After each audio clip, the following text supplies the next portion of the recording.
जय Shri Ram. Mission depression free Bharat में मैं राशि आप सभी का फिर से हार्दिक स्वागत करती हूँ। एक नार्सिसिस्ट आपको दुखी देखकर खुश क्यों होता है? आज मैं आपसे एक ऐसे विषय पर बात करने वाली हूँ जिसके बारे में बहुत कम लोग जानते हैं।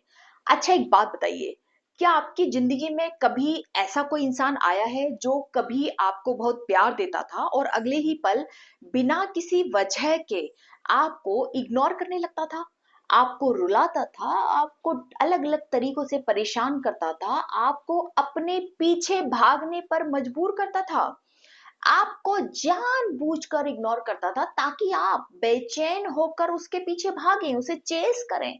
और जब आप टूटकर उसके सामने रोते थे, अपनी समस्या बताते थे, तो उसके चेहरे पर पछतावा नहीं बल्कि एक अजीब सी शांति और एक अजीब सी छुपी हुई खुशी दिखाई देती थी। अगर हाँ, तो हो सकता है कि आप किसी ऐसे व्यक्ति के प्रभाव में रहे हों जिसकी सोच और मानसिकता सामान्य नहीं थी। आज हम समझेंगे कि कुछ लोग दूसरों को दुखी और उदास, हताश और निराश देखकर संतुष्टि क्यों महसूस करते हैं।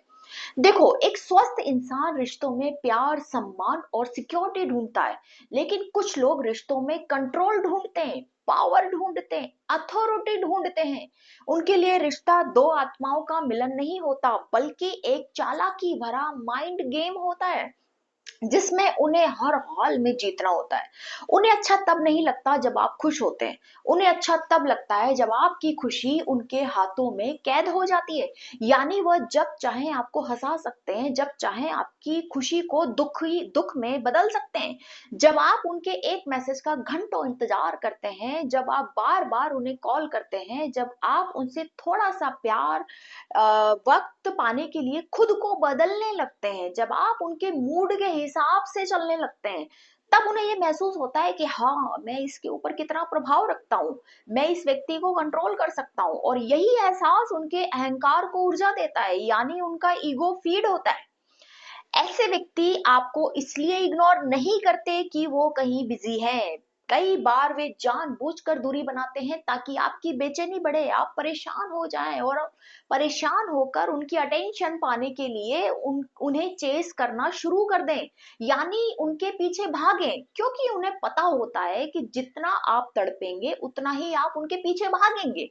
उनका ईगो इस बात से संतुष्ट होता है कि कोई है जो मेरे पीछे भाग रहा है, कोई है जो मेरा इंतजार कर रहा है, कोई है जो मेरे प्यार के लिए तड़पता है, कोई है जिसे मेरी और मेरे प्यार की जरूरत है।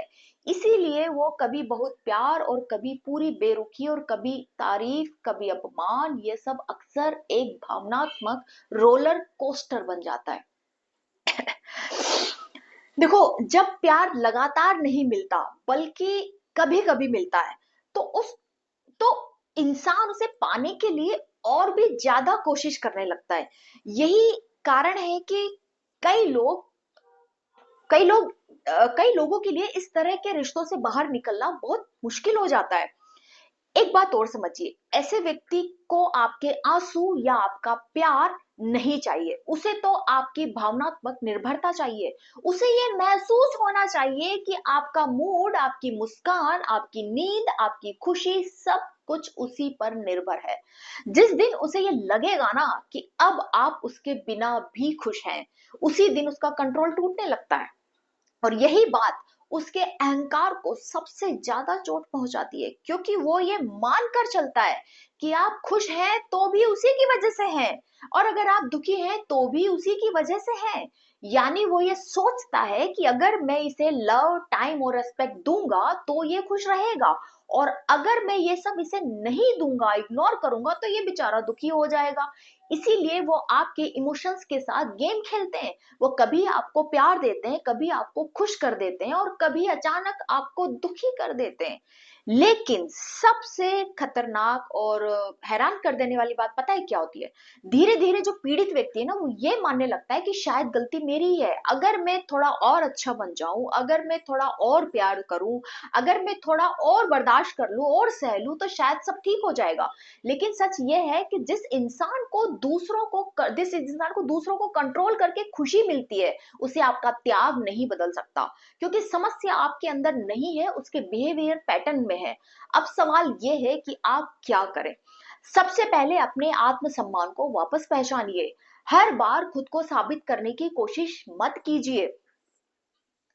जिस रिश्ते में आपको बार बार अपनी कीमत साबित करनी पड़े, वहां ठहर कर केवल आपका आत्मविश्वास कम होगा, आपकी सेल्फ रेस्पेक्ट डाउन हो जाएगी। सीमाएं बनाइए, नो बोलना सीखिए, जवाब देना सीखिए।